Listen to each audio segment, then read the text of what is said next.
নমস্কার, আমি কবিতার কলতান থেকে আমার চ্যানেলে সবাইকে স্বাগতম। বড়দেরকে প্রণাম জানাই, ছোটদেরকে অনেক অনেক আদর আর ভালোবাসা জানালাম। আমি চলে এসেছি এখন হ্যাশট্যাগ আমরা সকলের আজকের বিষয় নিয়ে। আজকের বিষয় আমাদের একজন মনের মানুষ মৌসুমি যদিও আমার বন্ধু আর কি। তো মৌসুমি বিষয়টা দিয়েছে। মৌসুমি এর আগের দিনও খুব সুন্দর দুটো বিষয় দিয়েছিল, মিউজিক থেরাপি আর ওয়াটার থেরাপির উপরে। আজকেও দুটো বিষয়, পুতুলের বিয়ে আর সংকল্প। তো পুতুলের বিয়েতে মনে পড়তেই আমাদের কাছে ছোটোবেলার অনেক স্মৃতি কিন্তু আমাদের মধ্যে ভেসে ওঠে। আমরা মেয়েরা যারা মানে আমি এটা সবসময় মনে করি, মেয়েরা মা হয়েই জন্মায় আর কি। মানে প্রত্যেকটা মানুষ তো সম্ভাবনা নিয়ে জন্মায়, তো এই সম্ভাবনাটা তো মেয়েদের মধ্যে একটা সৃষ্টির আদি থেকে এই সম্ভাবনার সাথেই নারী জাতি জন্মেছে আর কি। তো সুতরাং মেয়ে মানেই মা। তো পুতুলের যখন বিয়ে দেওয়া হয় তখন মেয়েদের কত বয়স থেকে, ছোটো মেয়েরা যখন পুতুল খেলা করে, যদিও এখন আস্তে আস্তে ব্যাপারগুলো অনেকটা মানে আর কি উঠে যাচ্ছে, বাচ্চারা এখন সেইভাবে পুতুল নিয়ে খেলে না, কিন্তু আমাদের সময়টা পুতুল খেলার একটা ব্যাপার ছিল। আবার ছেলে পুতুল মেয়ে পুতুলের বিয়ে দেওয়া হতো, আর যদিও শ্বশুরবাড়ি পাঠাতাম না কখনোই, আমার কাছেই থাকতো। আবার খাওয়ানো দাওয়ানো করা হতো। তো আমার এখনও মনে আছে, একটা স্মৃতি মনে পড়লো। আমার একটা বড় পুতুল ছিল, আর আমি বেশ বড় ধেরে বয়স অবধি আমার মানসিকতাটা বাচ্চাদের মতো ছিল। তো পুতুল খেলার, রথ চালানো, এইগুলোতে অনেকটাই ইন্টারেস্ট ছিল, মানে অনেক বড় বয়স অবধি আর কি। তো পুতুলের আমার যে পুতুলটা ছিল, আমার মানে পরিষ্কার মনে আছে ওকে কেমন দেখতে ছিল। ওর নাম ছিল লোটাস। তো ওই আমি না মানে বিয়েটা মানে সেইভাবে বিয়ে দেওয়ার থেকেও বেশি জন্মদিন করতাম। তো বিয়ে দেওয়া ব্যাপারটা আমার ঠিক ভালো লাগতো না। যে বিয়ে দিলে কী হতো, এই মেয়েদেরকে মানে যাদের ছেলে পুতুল থাকতো তারা মেয়ে পুতুলগুলোকে জোর করে নিয়ে চলে যেতে চাইতো। ওই জন্য বিয়ে দেওয়ার থেকে জন্মদিন করাটা আমি বেশি স্বচ্ছন্দ ছিলাম আর কি। তো ওই বলতাম মাকে ছোটো ছোটো লুচি, তার সাথে কোনো তরকারি, মিষ্টি এরকম বানিয়ে দিতে, তো লোটাসের জন্মদিন হতো আর কি।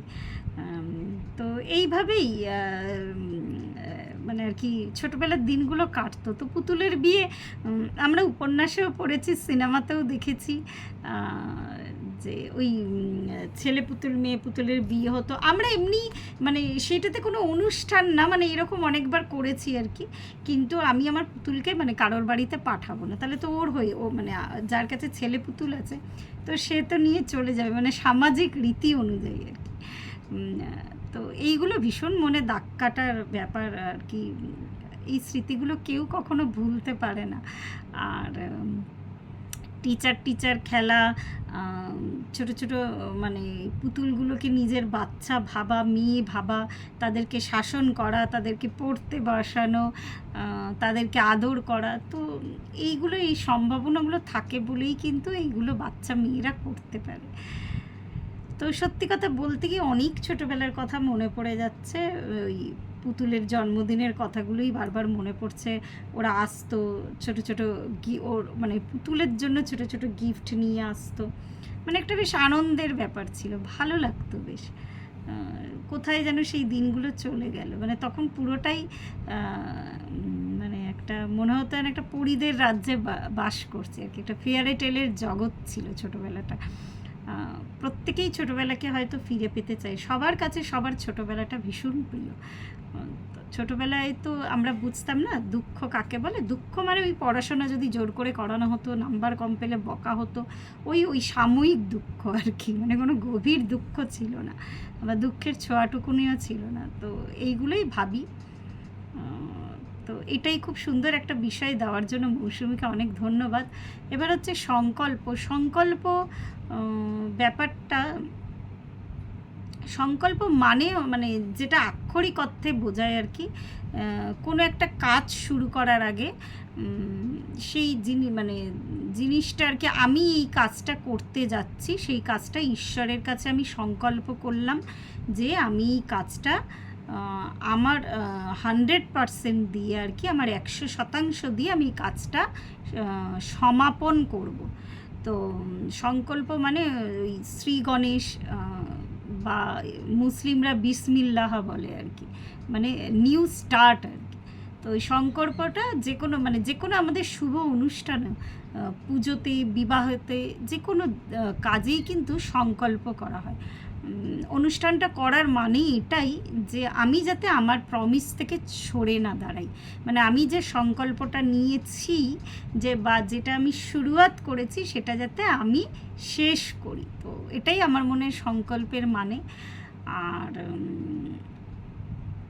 আমি যেমন আমার নিজের জীবন দিয়ে বলতে পারি, আমার জীবনে যে কোনো কাজ শুরুর আগে, মানে ওই রকম আনুষ্ঠানিকভাবে নয়, কিন্তু আমি কিন্তু মনে মনে সংকল্প গ্রহণ করি। আমি কেন, এটা প্রত্যেকেই আর কি, যে কাজটা, যে কোনো মানুষ যে কোনো কাজ যখন স্টার্ট করছে, সে কখনোই ভাবেন আমি কাজটা মাঝপথে ছেড়ে দেব। আর আমার মনে হয় আমার মধ্যে মাঝে মাঝে সেই জেদটা এসে যায় আর কি। আমার মনে হয় যে আমি যখন সংকল্প নিয়েছি একটা কাজ শুরু করে, তা কাজটা আমি কন্টিনিউ করব। আর এরপরে আমি তখন পুরোটাই ওই কাজটার দিকে কিন্তু ফোকাসড থাকি। আমার বলতে কোনো দ্বিধা নেই, আমি একজন সামান্য গৃহবধূ, সংসার আছে, রান্না বান্না আছে, সব কিছু আছে, কিন্তু কেন জানি না সংসারের দায়িত্ব তো নেভাতেই হয়, সেটা তো করতেই হয়, এবং সেটা ভালোবেসে করতে হয়। আর তার পরবর্তীতে যে কোনো কাজ যদি আমি স্টার্ট করি না, বেশ ফোকাসটা ওই দিকে চলে যায়। তখন হয়তো একটু ডিসব্যালেন্স হয়ে যায়, সেটা আমিও বুঝতে পারি। আর বিশেষত আমি যদি কাউকে কোনো কথা দিই যে তার জন্য আমি কিছু করব, তো এটাও কিন্তু এক ধরনের সংকল্প। তো সেই সংকল্পতে কিন্তু আমি দৃঢ় প্রতিজ্ঞ থাকি। তো এরম একটা ব্যাপার, এই বলতে গেলে এই কথাটার অনেক গভীরে ঢুকতে হবে। তো অবশ্যই আমার সংসার জীবনটা আমার কাছে সংকল্পই ছিল। যখন আমি বিয়ে করে প্রথম সংসার করতে এলাম, সেটাও আমি কন্টিনিউ করব, সেটাই কিন্তু সংকল্প নিয়েই আমি এসেছি। এবার তার সাথে সাথে জীবন যেভাবে আমাকে নিয়ে যাচ্ছে, আমার এই জার্নিতে আমি যেইভাবে চলছি, আমার কাছে কিন্তু আরও অনেক নতুন দিক, নতুন পথ, নতুন সাধনা এসে উপস্থিত হচ্ছে। তো এইগুলোর সাথে সাথে আরও সংকল্প এসে জুড়ছে। তো এই সংকল্পগুলো সব মিলিয়ে সব কিছুকে রক্ষা করা, নিজের ব্যালেন্সকে বজায় রেখে, এটা একটুখানি সত্যি অনেক ক্ষেত্রে না একটু সমস্যার ব্যাপার হয়ে দাঁড়ায়। কিন্তু যে সংকল্পটা আমি নিয়েছি, আমার মনে হয়, বা যেটা আমি মনে করছি ভবিষ্যৎ জীবনে একটা কাজ স্টার্ট করতে যাচ্ছি, তার সংকল্প করছি, তো সেই কাজ থেকে আমি সরে দাঁড়াই না।